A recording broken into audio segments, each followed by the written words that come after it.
Hi Chelsea fans, 5-minute Chelsea news is all you need. No waffle, no BS, straight to the point. 4 big stories to talk about today. Let's get cracking.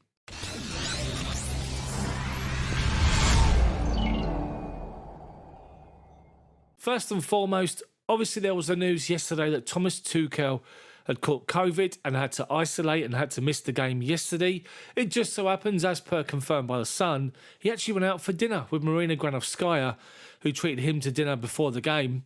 Turns out it's a bad move. Thanks, Marina. Now let's look at the game yesterday against Plymouth. Chelsea won 2-1 after extra time, as we know, and it seems as though Thomas Tuchel's assistant Arno Michel has actually got, I don't know what game he was watching yesterday, because he praises Chelsea for their performance, bearing in mind Thomas Tuchel wasn't there. That's quite strange, bearing in mind the rest of us sat and watched what happened and knew how much we'd struggled against a League One Plymouth. Make of that what you will. I did my live match commentary, which I'll link at the end of this particular video. If you've never seen it before, check it out. It's ball-by-ball coverage, actual ball-by-ball, not a watch-along with nonsense being spoken about. It's actual commentary, radio style. Check it out. We all know how bad we were yesterday, and we were lucky to go through. We've got to be honest. Yes, we dominated the game, but we didn't create enough, anywhere near enough. And somebody needs to tell romelu lukaku to wake up a little bit, because he was non-existent yesterday. Anyway, back to the point I'm trying to make here with Arno Michel praising Chelsea for their performance. Part of the interview that he's actually given after the game, he said, "It is a team effort, and we all felt a little bit excited because we're used to having Thomas by our side. It is different, but the team does it easy for us and helps us in our work." Claiming that the team was making it easy yesterday. I don't really see that being the case. Bearing in mind some of the other headlines that were raised after the game, which you can see here, which pretty much tell it exactly how it was. What do you reckon about the game yesterday? Was you as frustrated as I was? Now to news on Toni Rudiger and his contract situation. There's conflicting reports, but the general feeling and consensus is that Chelsea have made an informal offer to Toni Rudiger to give him some figures and see if he'd be interested. And apparently it's way short of what the guy wants. He wants a bigger contract because this will be his last one, his last big one, to take him into his 30s. And it's nowhere near where he wants it to be. Rudiger has openly admitted that he loves in London. His kids have been raised in London.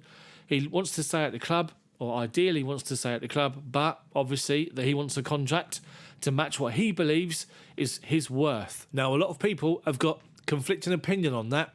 What's yours? Let me know, comment section below. But it looks as though Rudiger has rejected Chelsea's informal offer. Chelsea need to come back with better if they want to keep him. Other news now that's come out today, and it's Tammy Abraham wants to return to Chelsea to prove himself once again, according to reports emanating from Italy. That's come from Corriere dello Sport, who have claimed that the Roma striker would like to go home one day in order to conquer the Premier League. And that was posted up on Friday in their newspaper. As we know, he moved for 36 million last summer, and he moved to go and join Jose Mourinho's side and scored 10 times so far, and 6 in 6 in the UEFA Conference League. He's having a good season, and he has spoken recently on BT Sport about the fact that Jose Mourinho has given him confidence again in his game. Anyway, it is believed that Chelsea can re-sign Tammy Abraham with the buyback clause, which is at 72 million, double what Roma paid for him at the end of next season. Not this season, but the end of next season. But Tammy Abraham is looking to come back, according to reports in Italy, and I wonder who would be interested. What do you guys think? Would you take Tammy back? I would. That's it from me, guys. The 5-minute Chelsea news update. Hopefully you've enjoyed it. If you like the format of just a 5-minute news video, then like the video for me, subscribe to the channel, and let me know what you think about any of the articles featured in the comments section below. Have a good day. See you next time. Timo Werner finds Rudiger centre circle. Plymouth now pressing. Rudiger turns away from a challenge.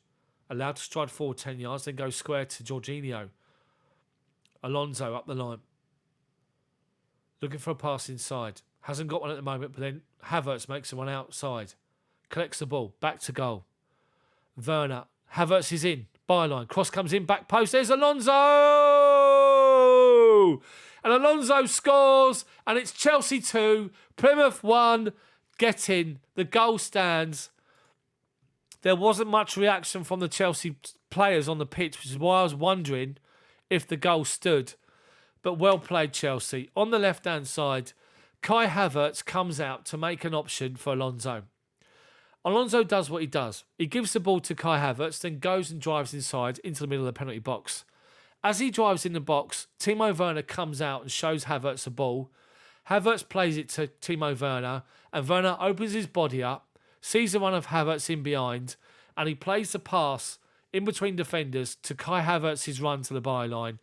Kai Havertz pulls the ball back inside towards the penalty spot, and Marcos Alonso walks onto it, right-footed, slides the ball home, but they're checking an offside now. They're checking VAR for the offside. They wouldn't check the Kai Havertz penalty, where he got pulled back. It's a goal. Goal's been given, not offside. It's 2-1 as we get to halfway. It is 2-1. Kai Havertz is onside. Goal's given. Chelsea 2-1. Thank God for that.